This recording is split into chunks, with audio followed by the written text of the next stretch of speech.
యోహాను సువార్త 19వ అధ్యాయం 30వ వచనం. ఇలాగ 19, 20, 8 చదువుకున్నప్పుడు 30. యేసు ఆచరణ పుచ్చుకొని సమాప్తమైనది చెప్పి తల వంచి ఆత్మ యేసు ఆచరణ పుచ్చుకొని సమాప్తమైనదని చెప్పి తల వంచి ఆత్మను అప్పగించారు. దేవుడు తండ్రిని కొందనాలు చదవని వాక్య భాగాలు దీవించండి. ధ్యానం చేస్తుండగా పరధ్యానాన్ని తొలగించండి. ఏకాగ్రతను కలిగించండి. అని పొందమని యేసునామములో ప్రార్థించి వేడుకుంటున్నాం తండ్రి. మనం 28వ వచనాన్ని ధ్యానం చేస్తూ ఆయన శిలువ మీద దప్పికొనుచున్నానని ఒక కేక వేశాడు. వారు దప్పి తీర్చలేకపోయారు. ఇది ఆయన పొందిన మరణ సమయంలో పొందిన ఒక గొప్ప వేదన. 28వ వచనం మనం ధ్యానించాము. అందుచేత మనం గుర్తుపెట్టుకోవడానికి చెప్పారు కదా. మొదటి మాట ఏమిటి? 2 రక్షణ, 3 ఆదరణ, 4 నిరాదరణ, 5 మరణ వేదన. 5 మాటగా మనం చూస్తాం. దాగుని అభ్యర్థి మరణ వేదన. దాగుని అభ్యర్థి ఇది కూడా నకారంతో ముగించబడ్డ మాట.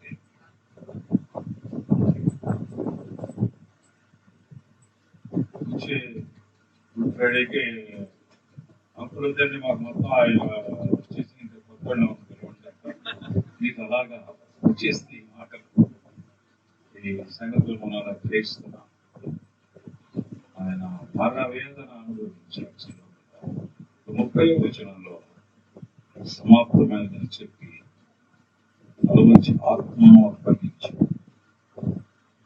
ఆత్మను అప్పగించడం అనేది ప్రభువుకు మాత్రమే తగింది.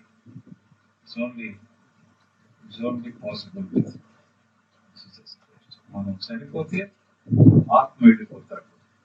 యేసుక్రీస్తు ఆత్మను అప్పగించి చనిపోయాడు.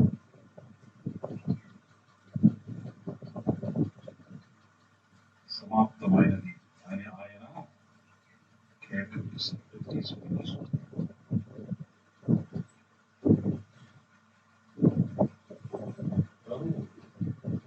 దేవుడు తన అభివృద్ధి పని సమాప్తం చేశాడు. Mission accomplish. దేవుడు నాకు ఇచ్చిన పని సంపూర్తి చేసి భూమి మీద నీ నామమును మహిమపరిచితిని. ఈ డిడ్ పర్ఫెక్ట్లీ ఆల్ రైట్. యేసుక్రీస్తు సమాప్తమైనదని చెప్పగలిగిన పని ముగించిన వాడు. అలాగే అప్పచెప్పులతో నమ్మకంగా చేసిన దానికి అత్యంత విధేయుడు. కొందరు విధేయులుగా ఉంటారు, ఇది మాట వినరు. ఈ కేటగిరీ ఉంటారు లోపల. నాతో ఒక సేవకుడు అన్నాడు, అన్నా ఈ కురవాడు తెలుసా అత్యంత విధేయుడు, బాగా తెలుసు. అత్యంత విధేయుడు నేను అన్నాను, అత్యంత విధేయుడే కానీ మాట వినలేవాడు. అరే ఇలా కూడా ఉంటారు నా అన్నాడు. విధేయులైతే మాట వినకుండా ఎట్లా ఉంటారు? ఇంకా ఒక కేటగిరీ విధేయులుగానే ఉంటారు. తండ్రి ఒక కుమారునితో నువ్వు వెళ్ళి పని చేయమన్నాడు, వెళ్తానన్నాడు కానీ పని చేయాలి. ఒకడు వెళ్ళను అన్నాడు, అతను పని చేశాడు. ప్రభు చెప్పిన అత్యంత విధేయులే ఒకరు, మాట వినరు. మాట వినడం అనేది ఎలాంటిదో సమూయేలు మొదటి గ్రంథంలో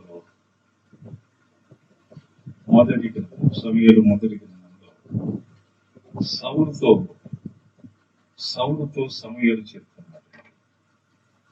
సౌలుతో సమూయేలు ఏం చెప్తున్నాడంటే, ఈ గొర్రెల అరుపులు ఎడ్ల రెక్కలు ఎక్కడివి అంటూ ఆయన ఇలా చెప్తున్నారు. 22వ వచనం 15వ వచనం. అందుకు సమూయేలు తాను సెలవిచ్చిన ఆజ్ఞను లేకుండా ఉన్న యెహోవా సంతోషించినట్టు ఆవిడ దహన బలులను అర్పించడం వల్ల ఆయన సంతోషించడ ఆలోచించను. బలులు అర్పించడం కంటే ఆజ్ఞను గైకొంటయు పొట్టేళ్ల కృప అర్పించడం కంటే మాట వింటయు శ్రేష్ఠం. దేవుని నమ్మిన వాళ్ళు ఉండే ఒక ప్రధాన లక్షణం ఏమిటంటే మాట వినడం. మాట వినడం అనే దాని మీద భవిష్యత్తు ఆధారపడి యేసు తండ్రి మాట విని పని సంపూర్తి చేసి సమాప్తం అన్నాడు. ఈ సమాప్తం అనడంలో మాట వినుట అనేది ఇమిడి ఉంది. అదే it is implied or involve. మాట విను. ఇతడు నా ప్రియ కుమారుడు అని ప్రభు చెప్పున్నాడు. నేను మాట మీరు వినండి అని చెప్పుకుంటాను. మనం కూడా మాట వినేవాళ్ళు. సమయం స్పష్టంగా చెప్తున్నాడు. సర్వీస్ బాగుంది. ఏం సర్వీస్ అది? ఉలపించుట.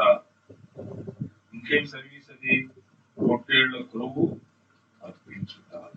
సర్వీస్ బాగుంది. సమయం అంటున్నాడు. బలులు అర్పించుట. It's a good service. పొట్టేళ్ల క్రొవ్వు అర్పించుట it's a very good service. Service బాగుంది కానీ ఏం బాగోలేదంట. ఏమండి? సరుకు బాగలేదు. మంచి సరుకు, not best product. Not best product. You should be best product in the company of Jesus Christ.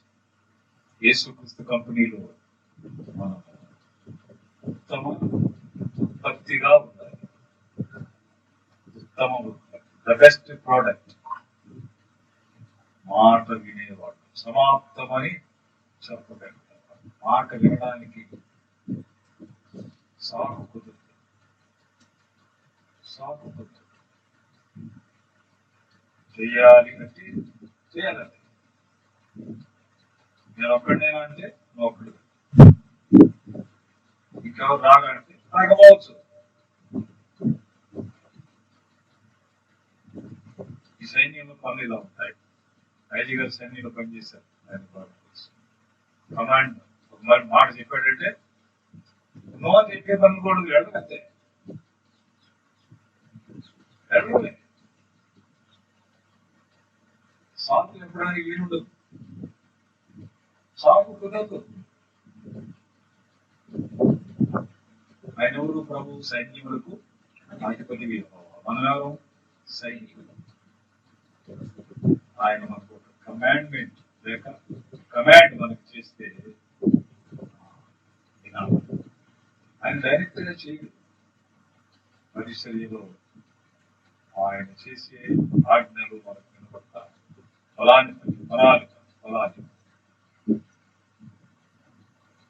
పని లేకపోతే ఒకటి పని మనకి చెప్పకపోయినా అది కూడా ఒక కమాండ్. అది మనం నాకు లేదన్నా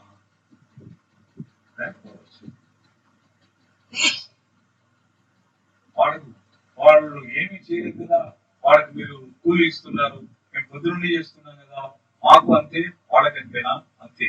నేను మంచిగా ఉంటా, నీ కొడుకుమంటగా ఉంటా, వాడు పని చేయకపోయినా దీవెనిస్తాను నేను అనే దేవుడు. అందుచేత మనకు ఒక అవకాశం ఇక్కడ రాలేదనుకో, దేవుడు మనకి ఇవ్వలేదని అర్థం. దీవెన లేకపోదు. దీవెన లేకపోదు. దేవుడు అలాగే చేసేవాడు. వీడు తిరుగుతున్నాడు, పెట్టుకుని అయిపోయేదాకా తిరిగాడు. తిరిగినోడికి ఎక్కువ బలం ఇస్తారు.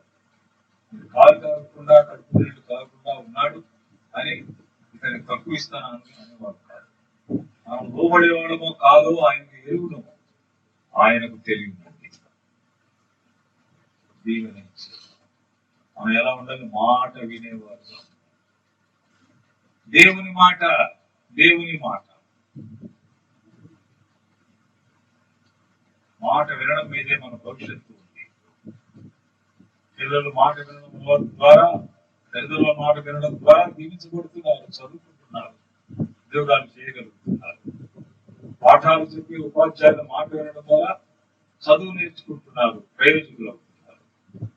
అధికారులు చెప్పే మాట విని పని చేసి జీవితం సంపాదిస్తున్నారు. దేవుని మాట వినదా అప్పుడు మనం సమాప్తము అని చెప్తాం. ప్రభా నేను చేయగలిగాను. ఈ మైండ్ సెట్ నాకు ఉండాలి. ప్రభా సమాప్తము అంటున్నాడు. 19:30 యోహాను సువార్త సమాప్తమైనదని కేక వేసి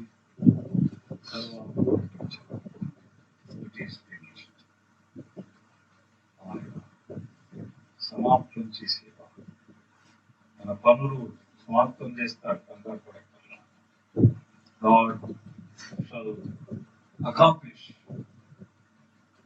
ఆయన సమాప్తం అని చెప్పగల సమర్థుడు కదా. అందుచేత ఇక్కడ అంటున్నాడు 19:30 సమాప్తమైనది. సమాప్తమైనది. ప్రభు కూడా తన గురించి ఎలా చెప్తున్నాడు చూడండి. ప్రకటన గ్రంథంలో 1వ అధ్యాయం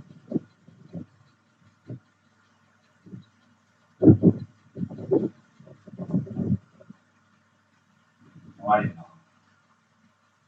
ఇలాగ ఆయన గురించి చెప్పబడింది కదా. 1వ అధ్యాయం కడపటి వాడును, మొదటి వాడును, జీవించువాడు, అల్ఫాయు ఒమేగాయు నేనే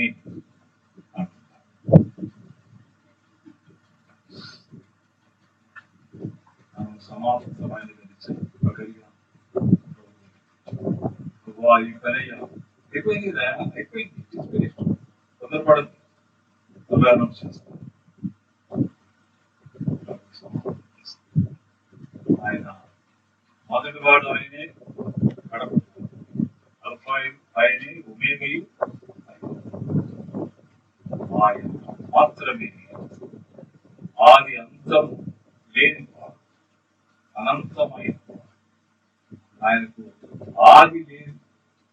అంటే ప్రారంభం. దేవుడు ఎప్పటి నుంచి ప్రారంభమైంది దేవుని ఉనికి అనేది ఎవడు అంచనా వేయడు. ఆయన ప్రారంభం లేదు. ఒక విచిత్రమైన అనుభవం దేవుడు, ముగింపు కూడా లేదు. ప్రభుత్వం ఉన్నవాడు ముగింపు లేనివాడు, ముగింపు లేదు. ఆయన ఇచ్చే నిత్య జీవాన్ని అంత గొప్ప రక్షకుడు మనం ఆశ్రయించాం. ఆయన మనకు ధన్యత. ఆయన ఎరిగి రాడు సమాప్తము అని ఆయన కేక వేసి చెరకు పుచ్చుకొని సమాప్తమైనది అని చెప్పి తల వంచి ఆత్మను అప్పగించి జీసస్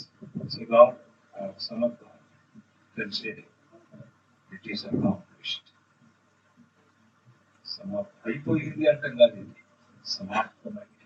అయిపోయిందంటే ఏదో జరిగిపోయింది, జరగడానికి జరిగింది అని అర్థం. అయిపోయిందా, అంత అయిపోయిందా అంటుంటారు. ఇది అయిపోవడం కాదు, ముగించు. మన పాపానికి ముగింపు చేశాడు, మన పాత జీవితాన్ని ముగింపు పలికాడు, మన రోత బ్రతుకు ముగింపు పలికాడు. ఒక నూతన జీవితానికి, నిత్య జీవానికి ఆయన మనకు ఆరంభించాడు. ఇది అంతం లేని జీవితం. చేత రక్షకుని మనం కలిగి ఉన్నాం. ఆయన మాత్రమే సమాప్తమని చెప్పగలిగిన వాడు.